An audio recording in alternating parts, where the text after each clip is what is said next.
Okie dokie.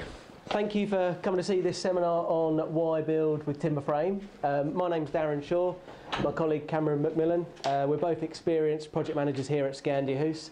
And the basic principle of this seminar is just to give you a bit of an introduction to why you should build with timber frame, the benefits of it, and then obviously some of the services that Scandia-Hus can offer you when you work with ourselves. So, the basic principles of why you should build with timber frame. The main one, as many of you are probably aware, is the speed of construction. So the basic principle of getting the structural frame up relatively quickly. So something like our Adelia show house is 2,800 square feet. There's a general rule of 1,000 square foot to get you to a watertight shell. So something like the Adelia, you'll be up and structurally sound in 3 weeks, and then if we're fitting the windows, there'll be an additional week to fit those. That then in turn leads on to the whole build process being significantly quicker, because once you have a watertight shell, you have a scenario where people can work inside the property and outside at the same time. So when you're building a traditional build, you're having to obviously wait for all your brickwork to come up to a level before you can get the roof on and get inside. But as I say, you are watertight in normally, I say, about 3 to 4 weeks, dependent obviously on the design and the size of the property you're building. Timber frame is very environmentally friendly, so all the timber we use is sourced from sustainable forests. We obviously pair that with high levels of insulation to give you, say, a very well insulated property. Reliable, it's a bit of a strange one you may say, but because everything is produced in a controlled environment, in our own factory for example, you're getting all the technical detail, all the important stuff done inside. So the NHBC actually get far less structural claims on timber frame properties as they do against other conventional type ones, because say everything is prefabricated, all the hard work, all the important stuff's being done in nice controlled conditions versus outside in 25 degrees of heat or -4 it was 2 weeks ago. So by nature of the high levels of insulation, you are of course then going to reduce your fuel bills. So we pair our insulation with triple glazed windows, with things like the full heat recovery systems. So naturally you have effectively a sealed box which once it is up to temperature maintains that temperature, which means you're not having to keep putting the heating on to keep that level at a point. Timber frame also has great sound performance, so if you're walking around this property today or the Adelia show house, you'll see that from space to space, room to room, floor to floor, the sound performance between those spaces is very good. And the principle of that is pretty straightforward: insulating the walls and the floor. So we use sound deadening Rockwool insulation between each space, and you can also upgrade things if you've got a particular sort of music room, for example, to use sound block plasterboard, which is, as the name suggests, quite a specific product. Timber frame is and has been for a long time now a recognised construction technique. So not just from a building regs perspective, but from a warranty perspective. Also people lending on properties once you've built it. So you would take out your industry sort of standard 10-year structural warranty, and that will then allow any mortgage provider to lend against that should you wish to sell the house, or obviously if you're borrowing money to build the property in the first place. We then have a few sort of myths of timber frame, which I'm sure a few of you have heard or have talked about or heard about, but we'll just try to dispel some of those for you. So durability, longevity, how long will my timber frame last? Is a question that we get, well, I've already had once today. The simple answer is there is no definitive answer to that. Anything that is built in the UK, anything at all that is built in the UK should last for a minimum of 60 years. That's the NHBC minimum requirement, which is paltry really. Anything you should build should last for hundreds of years. And some of the oldest properties in the UK are timber frame properties, albeit they weren't built with engineered timbers or damp proof course, but the properties you see at the old end of high streets and such like are lumps of timber filled with wattle and daub and insulated that way. So those properties have stood for hundreds of years. Therefore, there is no reason at all to think that building a modern timber frame property should last for anything less than that. Timber is susceptible to bugs. Certain types do attack timber, but normally only newly felled timber or timber that has a high moisture content, normally above 20%. So all the timber that we use that comes from our factory has to be tested specifically for that reason, and all the timber we provide for our panels, trusses, intermediate floors is all at between 15 and 17%. Timber will rot. if it's exposed to water, damp conditions. So timbers externally on a building, like soffits and fascias and barge boards, naturally that's the same with any type of construction that you would choose to build with. It's going to need a level of maintenance, upkeep, staining to keep it looking fresh. But the actual structural timber, as I've said before, has the benefit now of damp-proof coursing. So it's never in direct contact with moisture-resistant, surfaces. If you're building below the damp-proof level, then you're building naturally a basement, so you would use concrete. Like we've got here, a full basement under this property is done from a waterproof concrete method with the block and beam floor and then the timber frame above that level. Timber will burn really well, so we have to protect it, and as such that's the case of using plasterboard. Very simply, half-hour fire-resistant doors, and plasterboard gives you that half-hour resistance. Externally, like this property, it's got a brickwork cladding on it, which is no different to a traditional build. That brickwork is protecting the external face of the property, and again, associated with fire, when you build any kind of building regulations, doesn't matter if you're building timber frame, traditional build, steel frame, the fire regulations are the same, so we all have to meet that same level of acceptance. So I'm just going to hand you over to my colleague Cameron now, who's just going to discuss the basic principles of different types of timber frame you can choose and the benefits that they have. Over to you, sir. Thank you. So I'm just going to take you through what are typically the four most talked about types of timber frame, starting with oak frame, open panel system, closed panel system, and the SIPs, or structurally insulated panels, which is been quite a popular thing in more recent times. With oak frame, obviously a very strong material, very natural, long lasting. It gives you the character that you want almost straight away if oak is what you're really interested in, but you do need to like oak. You can have a bit of overkill with the oak frame buildings, but they are a popular consideration, and we appreciate that sometimes why people like to go for the oak. It does have natural preservatives in the oak, so unlike the softwood structural frames, they are they don't need to be treated. They don't need to be pressure treated. If you want to keep them looking nice and oak from outside, then you might need to oil them every now and again. That might need a tint in it just to keep that oak look. But if you want to let them go silver and that naturally grey silver look, then that's perfectly fine. They are unique. Pretty much they're individually designed for each situation. The structure is visible both inside and out. And again, you do have to like the oak when you're taking on board the idea of going for an oak frame building. Some of the downsides: shrinkage can be a problem. Certainly in the first year, you could be looking at 25mm shrinkage, and the oak will continue to move around for all of its life. Which can cause problems and can cause cracking and redecorating, that sort of thing sometimes. Post and beam structure is usually the way to go about building the house. As I said, you're going to see the beams, but you will also have posts that could come down in slightly unusual positions or awkward positions in the rooms. Not always, but sometimes. Typically, they're perceived to be quite expensive, the oak frame way, and slower construction time because every individual component part is pretty much done on site. Some of it, the joints are done in the factory, but it's more like a stick build type structure as opposed to a panelised system.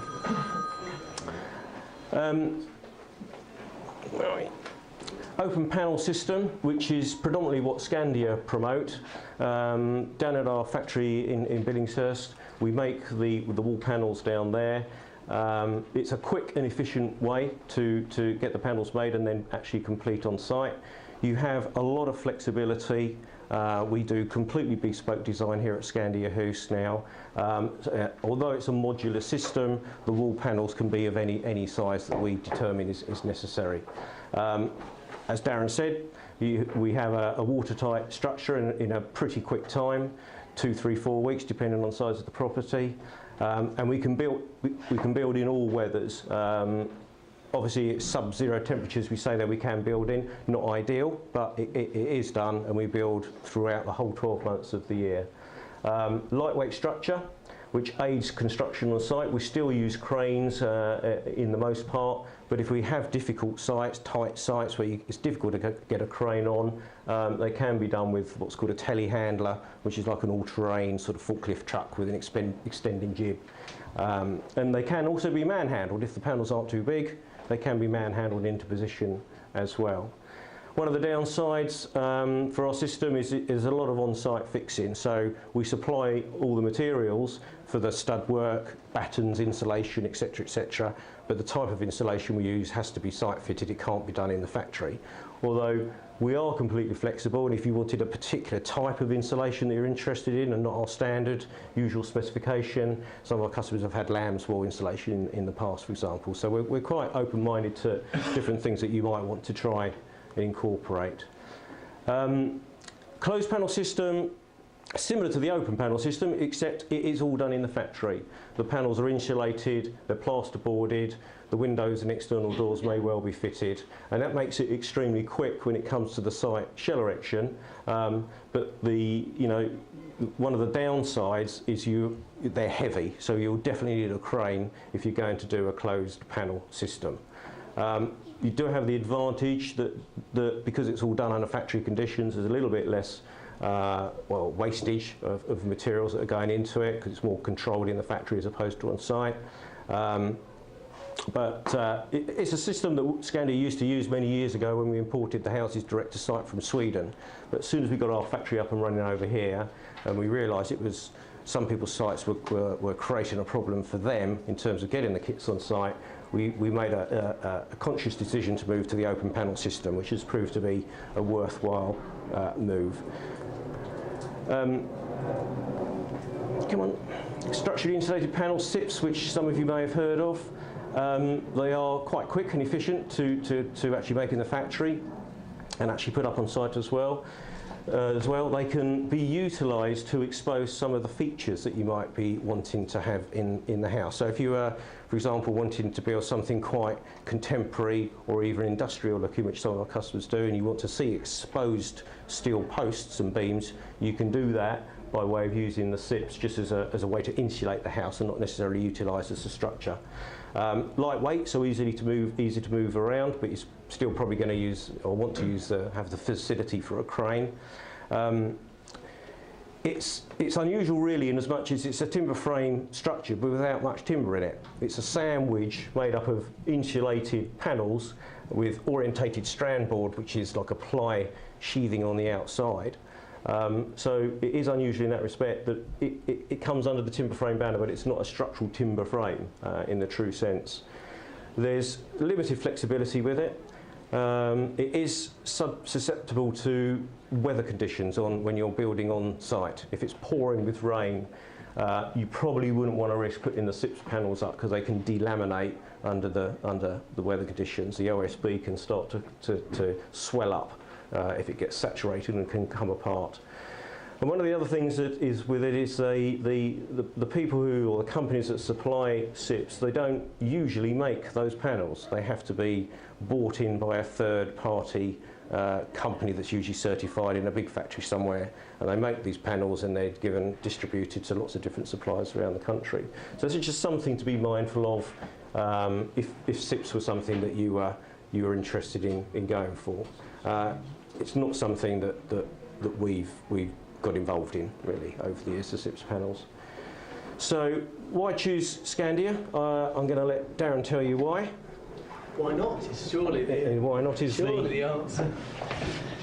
Thank you, Cameron. So, yeah, the principles of what Scandia does are listed there quite clearly on the screen. It's really about working with you at the time that you choose to work with us. So whether that be you've got design already in place, whether you're looking for us to guide you at the design stage, but we take you through the design, through planning, we produce everything ourselves in the UK. We have our own guys that put the timber frames up, and then you can choose your build route dependent on how you want to be involved in the project, and naturally that then has a bearing on your budget. So from the design flexibility point of view, we've just got a couple of examples here. The first one showing a scheme where someone actually purchased a site with detailed planning permission. So this person had the design, or say purchased a site, and someone had the design done for them.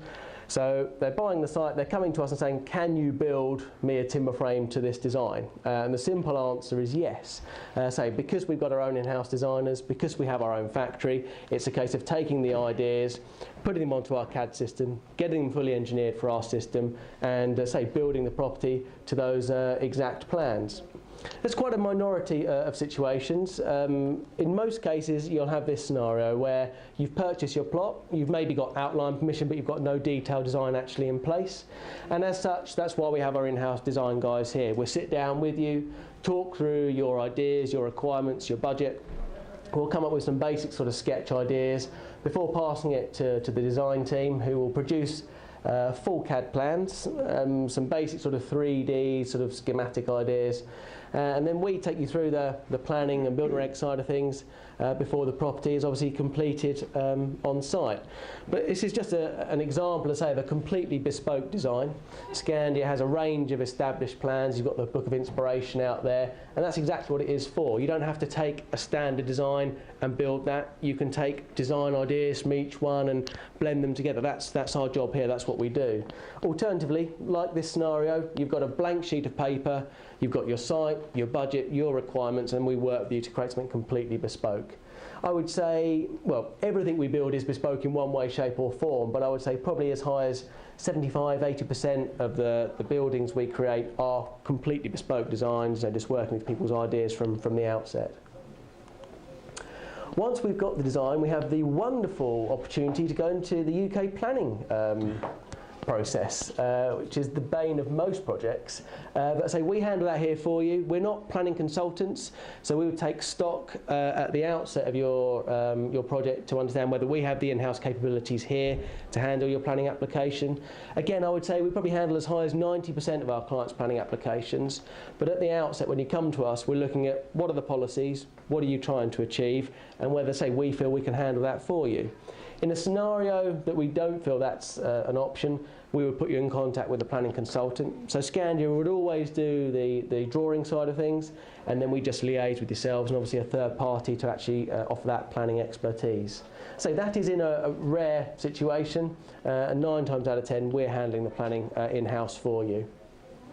Once we're through the planning process, which is normally a sort of an 8 to 10 week process, you get onto building regulations, which is far, far simpler. So whereas with planning, you have to submit everything up front and they decide yay or nay, with building regulations, we know what we have to achieve. Building regulations exist and they're the same throughout the whole of the country. So we submit all our building regulations applications to our local authority here, Tandridge, because they've got all our technical details already signed off and approved. So they do effectively what's called the plans check, and then they submit it to your local authority wherever you may be building across the country, and that reduces the list of what are known as building regs queries that comes back. Normally they're then only site specific rather than related to the actual fabrication of the property. So once planning, building regs are all sorted, we've gone through the specification with yourselves, you've decided whether you're having our doors, staircase and windows as well, or just the timber frame. The final working drawings are done. They get sent to our own factory, which, as Cameron said, is in Billingshurst, about 45 minutes from here. So a UK-based operation. That said, we're still importing all the timber direct from Sweden. So the TR26 timber comes in, and we manufacture everything that is of structural implication. So the timber frame panels, the trusses, the intermediate floor. We even have our own in-house steel fabricator as well. So everything is done in-house. Everything is done by us. That allows us complete control of the situation. When it leaves the factory, it's obviously coming to site. Before the shell erection happens, we will have done a pre-site check with regards to access, storage, suitability for crane or otherwise, whether we need to sort of close roads or things like that, heaven forbid. But there are our own shell erection teams. We have 2 in-house teams and then 3 or 4 subcontracted teams that we pretty much use from spring to winter. Very simply, once the good weather arrives, people want to get building, we have a wealth of experienced teams that we use on a regular basis. So that is the basic principles of what Scandia does, getting you to site. Once you're there, it's a case of how involved you want to be and the likely sort of budget implications associated with that. So I'll just pass you back over to Cameron to handle that.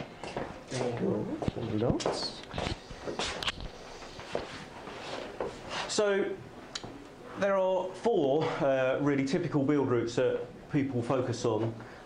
Full self-build, self-project management, main contractor and turnkey. Full self-build, not for the faint-hearted perhaps these days. Historically, more people used to do it years ago than they currently do. Building has become a lot more technical now, and if you are a builder or a tradesman of some sort yourself, you may well take it on, but for the majority of our customers, that's not something that they're particularly interested in wanting to get involved in. However, self-project management has gone the other way, and that has become increasingly more popular now. Nearly 50%, I would say, of our clients go down the self-project management route. And this is where you are engaging with the tradesmen that you need to do the full build in terms of carpenters, electricians, plumbers. Prior to that, you've gone out and got your own prices from those people as well, those tradespeople, and then it's your role to manage everybody that's on site on a daily basis wherever possible. Even if you can't get to site on every day, the tradesmen need to know that you could turn up at any moment, just to keep an eye on what they're doing and managing them through. Obviously, for Scandia, we will help and guide you through that process and hold your hand if it's the first time you've done self-project management. You know, we are here to help. Main contractor is probably nearly the other 50% of what our clients tend to go for, and used to be the most popular. It's the safer route, it's a more expensive route, but you are having a main contractor looking after the site in its entirety. The way Scandia go about this is we would get the drawings up to a high level of information beyond planning and building regs, work up a detailed full build specification, go out to tender to 3 or 4 main contractors who are ideally Scandia contractors that move on from one customer to the next. They all present a price and costings to work alongside us on your project. So you won't have any management to do as such, but you will still be making decisions about kitchens and bathrooms and floor finishes and all the nicer things to choose from. As I say, still a very popular route, that one. Turnkey is something Scandia have started doing increasingly more of it over the last few years. We can offer it to customers who are building perhaps within sort of 30-mile radius of where you are here today. But obviously we have limited resources, we can't do it for everybody, but you do get that facility to just be dealing with us and not having to worry about any other main contractors at all. So we're just going to go through quickly now, if we may, just a few examples of builds that some of our customers have done in the past, which are bespoke and unique. And we'll kick off with this one. Yeah, so this is quite, I say, a unique property. We've just entered into, it's been shortlisted rather, for the Local Authority Building Control Awards. Bit odd, not to everyone's taste, but that's basically because it's been built within the structure of an original agricultural steel portal frame. So there's a bit of a planning loophole of conversion at the moment for agricultural buildings, and that's essentially what's happened here. Left the portal frame up, and then Scandia's built the timber frame inside that. So I say quite a contemporary take on it, but something to say a little bit different. Fine example of Tudor style property with some oak timbers on the outside, and as I said earlier, kept his looking all nice and oaky coloured throughout its duration, but not let it go silver. It's actually about 6,500 square foot house, this, 3 stories, as you can see there, ground first and rooms up in the attic, but it's actually got a full basement as well, so on the back side of that it's a 4-storey property, so it's a substantial build, that one, but a nice example, as I say. Next one is one of my customers actually, who built about 4 years ago in Lewisham, South London.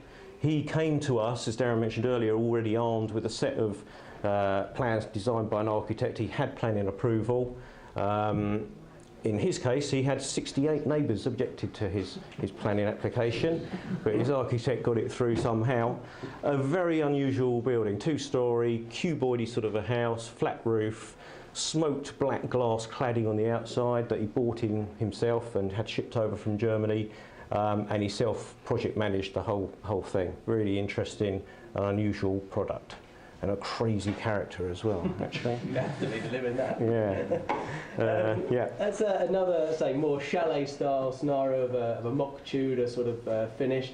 in this scenario, say that the oak beams have been allowed to silver down. Again, this property's got a full basement under it, and you may or may not be able to see over here on the left-hand side, you've got sort of full light wells that just letting light into that basement below. But this property also sort of utilises more oak features internally. So as Cameron was saying earlier on, we always sort of have the structure as our timbers, but if you want to bring in decorative oak pieces, like we've got an oak beam over the fireplace here, but in this scenario they've got big oak beams in the roofs up in the master bedroom, you can bring oak in, it's just never structural. And like we've got in this property here up in the vaulted offices, if you've been upstairs, we've got big oak beams up there. They're not carrying any load at all, it's purely there for an aesthetic finish.